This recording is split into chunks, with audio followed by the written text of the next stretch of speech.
अस्सलाम वालेकुम व्यूअर्स, उम्मीद करता हूँ आप खैरियत से होंगे। आज हम बात करेंगे मैन्युफैक्चरर पे, कमर्शियल इंपोर्टर पे, डिस्ट्रीब्यूटर पे, होलसेलर पे, डीलर पे और रिटेलर पे, और इन्होंने कितना टैक्स काटना है। आज सारी इसके रिलेटेड बात करेंगे। अगर एक मैन्युफैक्चरर या कमर्शियल इंपोर्टर फर्टिलाइज़र दे रहा है तो उस सूरत में उसका कितना टैक्स बनेगा, उसने कितना टैक्स एडवांस पे करना है, और इसी तरह से अदर देन फर्टिलाइज़र उसमें कितना टैक्स बनेगा, सारी चीज़ों के हवाले से। यानी फाइनेंस एक्ट 2024 से पहले और फाइनेंस एक्ट 2024 के बाद किन किन चीज़ों पर कितना कितना टैक्स एडवांस काटना है, आज हम इसके बारे में सारी बात करेंगे। तो इसको देखिए, जानिए और समझिए मेरी इस वीडियो में। Syed Atif Abbas Naqvi, advocate, high court, tax adviser.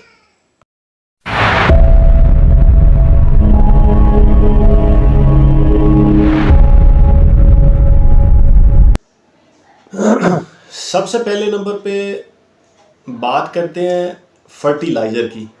यानी कि एक मैन्युफैक्चरर है या कमर्शियल इंपोर्टर है, तो उसने जब सप्लाई करनी है, सेल करनी है, किसको? डिस्ट्रीब्यूटर को, होलसेलर को या डीलर को। यानी ये दो पर्सन है, एक मैन्युफैक्चरर है और दूसरे नंबर पे कमर्शियल इंपोर्टर है। इसने माल सप्लाई करना है तीन पर्सन को, डिस्ट्रीब्यूटर को, होलसेलर को और डीलर को। और उस वक्त जब इसने माल सेल किया, सप्लाई किया, उस वक्त एडवांस टैक्स इसने कलेक्ट करना है इन तीन बंदों से। यानी अगर तो फर्टिलाइजर की सूरत बनेगी तो उसमें जिस बंदे को सप्लाई हुई है उसका स्टेटस देखा जाएगा कि अगर तो वो सिर्फ और सिर्फ इनकम टैक्स में है तो उसका 0.7% बनेगा, जितनी वैल्यू होगी उसकी, पॉइंट ग्रॉस सेल पे 0.7% बनेगा।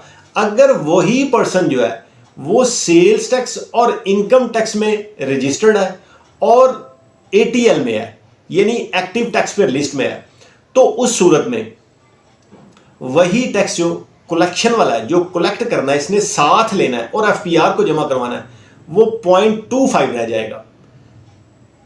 अब ये फायदा है, यानी कि एक बंदा सेल्स टैक्स में भी है और इनकम टैक्स में भी है, तो उस सूरत में पीछे मैन्युफैक्चरर है या कमर्शियल इंपोर्टर है तो उसने डिस्ट्रीब्यूटर का, होलसेलर का और डीलर का, कंडीशन ये है कि ये 3% होने चाहिए, तो 0.25 के हिसाब से वो एडवांस टैक्स की कलेक्शन करेगा। और इसी तरह से फर्टिलाइजर के अलावा अदर देन कोई और चीज़ है, यानी फाइनेंस एक्ट 2024 से पहले की बात की जाए ना तो उसमें हर एक चीज़ थी। यानी आयरन भी था, ईडेबल ऑयल भी था, घी भी था, फार्मास्यूटिकल था और इसी तरह से शुगर था, सीमेंट था, आयरन था और इसी तरह की और काफ़ी सारी प्रोडक्ट्स थी। लेकिन फाइनेंस एक्ट 2024 के बाद इन्होंने बिल्कुल ही खुला छोड़ दिया। यानी हर एक चीज़, जो चीज़ मैन्युफैक्चरर ने सप्लाई करनी है या कमर्शियल इंपोर्टर ने सप्लाई करनी है, उस पर एडवांस टैक्स करना ही करना है। और वो जो अदर देन फर्टिलाइजर होगा ना, उसका फाइलर का 0.1% है, यानी 0.1%। और नॉन फाइलर की, यानी एटीएल में बंदा मौजूद नहीं है, डिस्ट्रीब्यूटर, होलसेलर या डीलर एटीएल में नहीं है, फाइलर नहीं है, तो उस सूरत में ये 2% हो जाएगा। ये तो थी बात मैन्युफैक्चरर की और कमर्शियल इंपोर्टर की 3% के लिए, होलसेलर के लिए, डिस्ट्रीब्यूटर के लिए, डीलर के लिए। अब सेक्शन 236H में, यानी अब हम लोग रिटेलर की बात करेंगे और अब ये 5 बंदे हो जाएंगे, यानी मैन्युफैक्चरर है, कमर्शियल इंपोर्टर है, डिस्ट्रीब्यूटर है, होलसेलर है और डीलर है। अब ये 5% हो गए। इन्होंने माल अगर दिया रिटेलर को, क्योंकि रिटेलर ने माल फर्दर सप्लाई करना है एंड कंज्यूमर को। अब डीलर ने, होलसेलर ने या डिस्ट्रीब्यूटर ने माल दे दिया रिटेलर को। जब रिटेलर को माल देगा तो उसका स्टेटस चेक करेगा कि भाई ये फाइलर है, एक्टिव है, एटीएल में है कि नहीं है। तो अगर तो वो रिटेलर फाइलर है तो उस सूरत में 0.5 जो है ना, 0.5% ग्रॉस सेल अमाउंट का, इंक्लूडिंग जितनी अमाउंट होगी उसमें सेल्स टैक्स तो ऐड हो गई, उसके बाद जो है ना ग्रॉस अमाउंट का 0.5%, ये साथ वो उसके कलेक्ट करेगा और एफपीआर को जमा करवा देगा। यानी डीलर, होलसेलर, डिस्ट्रीब्यूटर और कमर्शियल इंपोर्टर है, ये सारे जब रिटेलर को माल देंगे ना, तो उस वक्त 0.5% उसका स्टेटस देखते हुए कि बंदा फाइलर है। और अगर वो नॉन फाइलर है तो उस सूरत में रिटेलर से जो टैक्स की कलेक्शन होगी ना ग्रॉस अमाउंट के साथ, वो 2.5 हो जाएगी।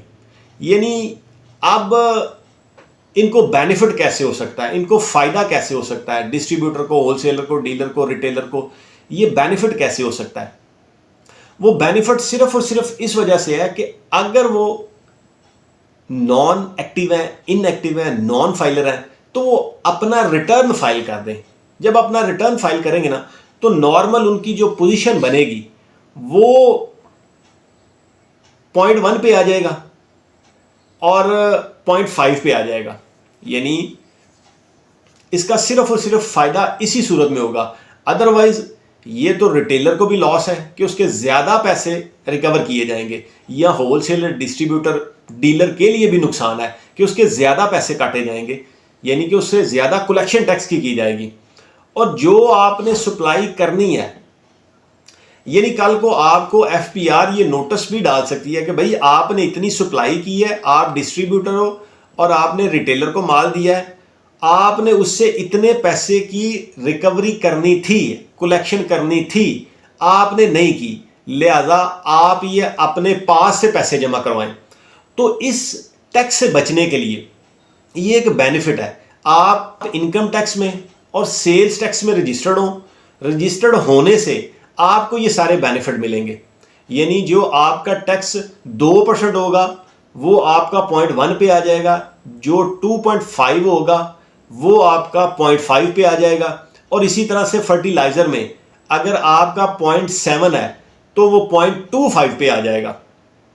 तो उम्मीद करता हूं दोस्तों कि मैंने अपना ये पॉइंट 236G मैन्युफैक्चरर है या कमर्शियल इंपोर्टर है, उसने माल देना है डिस्ट्रीब्यूटर को, होलसेलर को, डीलर को, और उनका स्टेटस चेक करना है कि भाई ये फाइलर है कि ये नॉन फाइलर है। फाइलर की सूरत में 0.1% हो जाएगा और नॉन फाइलर की सूरत में 2% हो जाएगा। इसी तरह से रिटेलर की बात करें तो होलसेलर, डिस्ट्रीब्यूटर और डीलर ने जब माल देना है रिटेलर को, तो उस वक्त रिटेलर अगर नॉन फाइलर है तो वो 2.5% जो है ना वो टैक्स पे करेगा, और अगर फाइलर हो जाता है तो 0.5%।